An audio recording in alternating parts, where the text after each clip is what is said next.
Bonjour et bienvenue dans le journal Anti-Guyane de ce mardi 4 mai 2010. En Guadeloupe, le groupement des associations de la petite enfance a poursuivi son mouvement de grève ce mardi devant la caisse d'allocation familiale afin de réclamer la prise en charge de leurs frais de fonctionnement par la CAF. En Martinique, les jeunes soupçonnés d'être impliqués dans les troubles de Sainte-Marie après le meurtre d'un homme la semaine dernière restent en prison pour le maintien de l'ordre public dans la commune du Sud. En Guyane, la réforme du permis de conduire est appliquée, nous verrons ce qui change pour les candidats au précieux sésame.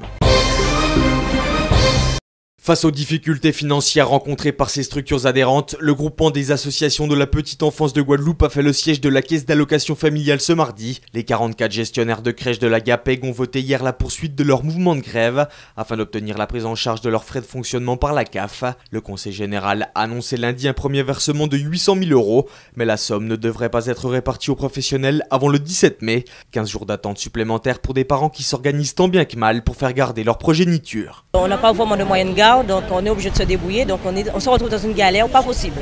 On s'organise avec des petites demoiselles de centre aéré si elles le peuvent, on s'organise avec d'autres parents pour qu'on soit plusieurs à garder les enfants et à se relayer sur un jour de congé. On essaie de se débrouiller en demandant à des tierces personnes qui éventuellement auraient également un jour de congé en ne travaillant pas à 80%, ce genre de choses, mais c'est très compliqué, clairement c'est très compliqué. Avec près de 2500 enfants actuellement sans structure d'accueil, le casse-tête des parents ne fait que commencer. Les jeunes soupçonnés d'être impliqués dans les échauffourées de la semaine dernière au Marin et à Sainte-Anne restent en prison après leur présentation au parquet de Fort-de-France, selon la formule de comparution immédiate. Si l'affaire a été renvoyée au 31 mai prochain, le juge a décidé du maintien en détention provisoire de ces individus, estimant qu'ils représentaient un risque de trouble à l'ordre public.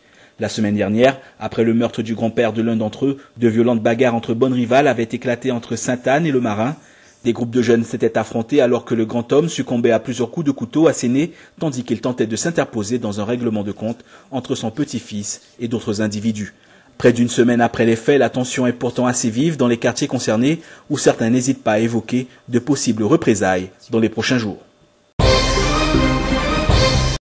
Face au démantèlement des différentes unités et à la réduction des effectifs, le personnel des brigades de surveillance nautique a entamé un mouvement de protestation le 29 avril et appelle à une grève effective à compter du 11 mai. Le préavis a été déposé ce mardi et la CGTJ et la CTU dénoncent notamment le transfert d'une dizaine de postes de la direction de Guadeloupe vers la direction interrégionale de Martinique. Une interopérabilité imposée par l'administration qui a pour conséquence directe l'alourdissement de la charge de travail des brigades ajoutée à l'abandon de certaines missions. Selon le secrétaire général de la CGTG douane Jean-Marie Brissac, ce transfert d'unité ne prendrait pas en compte les spécificités domiennes et accroît le problème de l'immigration clandestine ainsi que celui du trafic illicite dans la mesure où les côtes sont moins surveillées. La fusion des différents services est donc pointée du doigt par les syndicats qui entendent manifester leur mécontentement le 11 mai.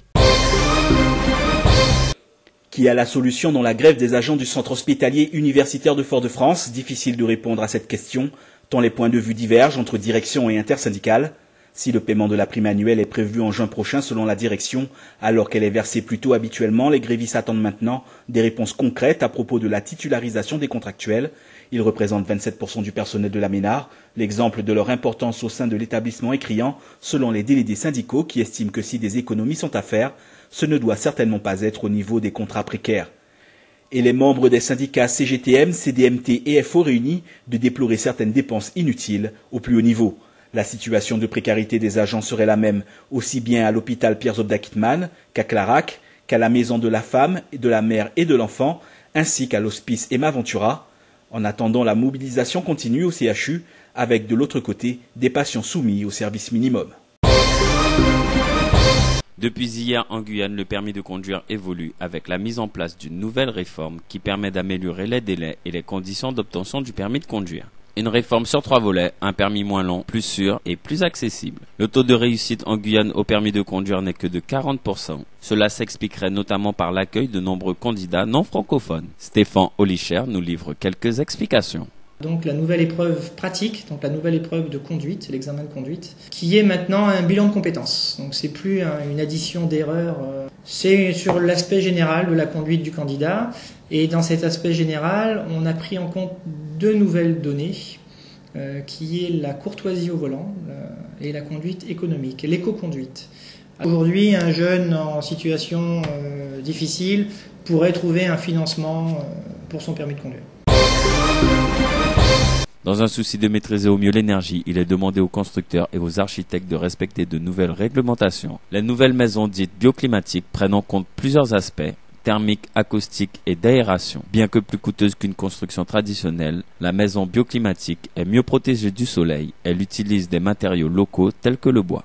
Rémi Auburtin, éco-architecte. Question coût, on peut dire éventuellement qu'il y a entre 10 et 15% d'augmentation du coût d'une maison traditionnelle. On a les nouvelles technologies, on a des matériaux performants, on a des ressources en Guyane, pour ne parler que du contexte guyanais. Et il s'agirait maintenant d'essayer de les développer. Une difficulté de taille qui est de répondre à la fois à la gestion d'une bonne température dans la maison et veiller à une isolation sonore correcte.